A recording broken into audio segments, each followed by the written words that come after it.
इस चैप्टर में हुओ युहाओ और जू जेडाई की इमोशनल रियूनियन और डीप कॉन्वर्सेशन दिखाई जाती है।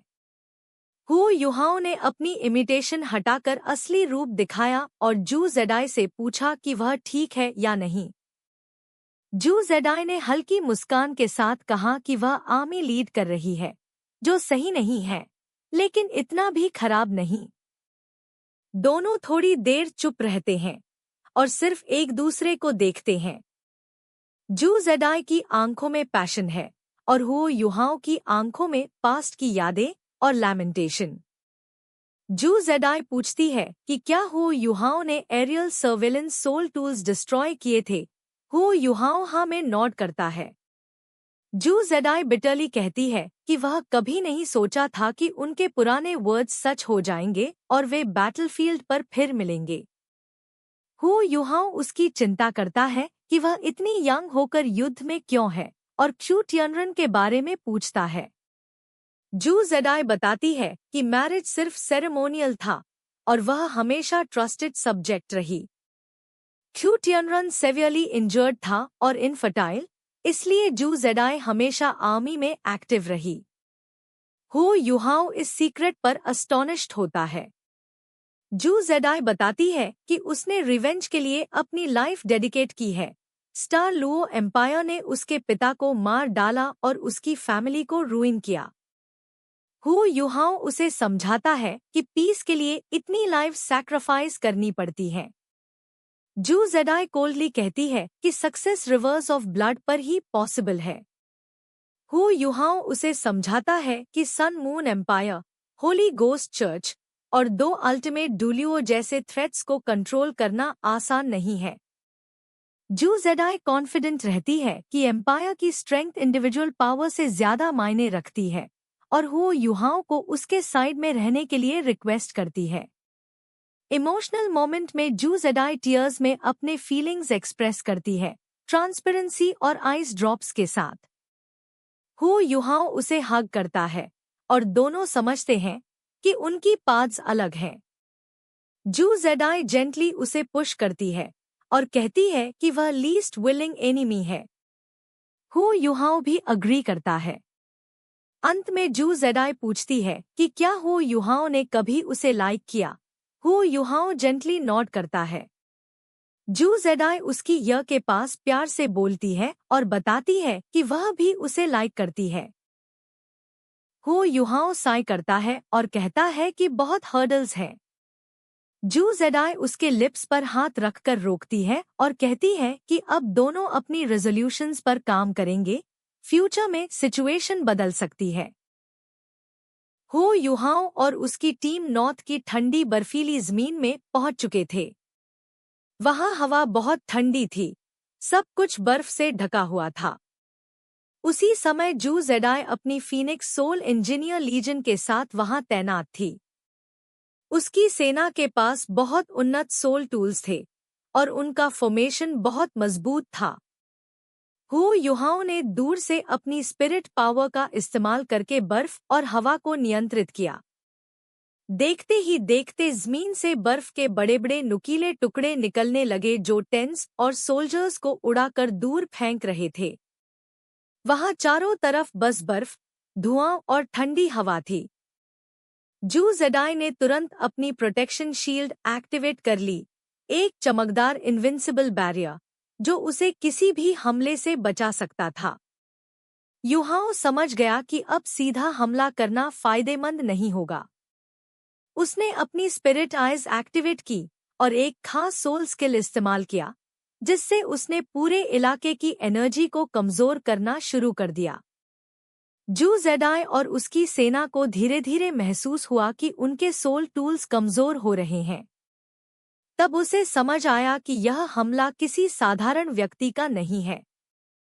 जू जेडाई ने उस चेहरे की ओर देखा और उसी पल उसकी आंखों में पहचान की एक झलक आई। वह हुओ युहाओ था, वही व्यक्ति जिससे उसका अतीत जुड़ा था। हुओ युहाओ ने भी जू जेडाई को पहचान लिया। दोनों की नजरें मिली और कुछ पल के लिए समय जैसे रुक गया। लेकिन युद्ध अभी भी चल रहा था और हर दिशा में एक्सप्लोजन और बर्फीले तूफान की आवाज गूंज रही थी। युहाओं ने जू जेडाई की ओर कदम बढ़ाया और उसे पकड़ लिया। उसने उसका इस्तेमाल किसी हथियार की तरह नहीं किया, बल्कि एक ढाल की तरह, ताकि बाकी सैनिक हमला न कर सकें। जू जेडाई ने भी विरोध नहीं किया। उसने बस शांत रहकर युहाओं की आंखों में देखा, जैसे वह उसके मन को पढ़ रही हो। दोनों के बीच कोई शब्द नहीं बोले गए, पर दोनों के दिलों में पुराने एहसास फिर से जाग गए। जू जेडाई की सेना ने अपने लीडर को युहाओं के हाथ में देखा, तो उन्होंने अपने हमले रोक दिए।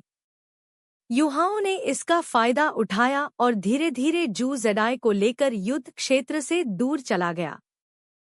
उस ठंडी हवा में दोनों के बीच एक अजीब सी चुप्पी थी। न कोई गुस्सा, न डर, बस पुराने रिश्ते की परछाई और आज की कठोर सच्चाई। जू जेडाई, जो अब एक सेनापति थी, और युहाओं, जो दुश्मन पक्ष का योद्धा था। किस्मत ने उन्हें फिर आमने सामने ला दिया। युहाओं को कुछ अजीब सा महसूस हुआ। वह अचानक नीचे उतरा और तेजी से हेवनली सोल एम्पायर के पुराने टूटे फूटे ढांचों की ओर उड़ गया। उसने अपनी स्पिरिचुअल डिटेक्शन का उपयोग किया और तुरंत महसूस किया कि उन पुराने ढांचों में सन मून एम्पायर के सैनिक पहले से मौजूद थे। वहां अंदर बड़े बड़े मशीनें लगी थीं, जो भले ही बहुत नई न हों, लेकिन साफ पता चल रहा था कि वे जमीन की तरफ निशाना साधे हुए थी। उसी पल युहाओं को समझ आया, यह सब किसी रिसोर्स के लिए है। वह और पास नहीं गया, क्योंकि उसे डर था कि अगर दुश्मनों को भनक लग गई तो जू जेडाई का पूरा प्लान बिगड़ जाएगा। वह जू जेडाई को अच्छे से जानता था। वह बहुत चालाक थी और पहले भी उसे अपनी चाल में फंसा चुकी थी। इसलिए इस बार युहाओं बहुत सतर्क था। उसने सोचा कि अगर वह सीधे सन मून एम्पायर की ओर नहीं जा सकता, तो वह दो लिंग एम्पायर की तरफ से स्थिति समझ सकता है, क्योंकि दोनों ही एक्सट्रीम नॉर्थ की सीमा से लगे हुए थे। युहाओं ने दिशा बदली और तेजी से दो लिंग एम्पायर की तरफ बढ़ा। कुछ ही पलों में वह कई दर्जन किलोमीटर दूर पहुंच गया।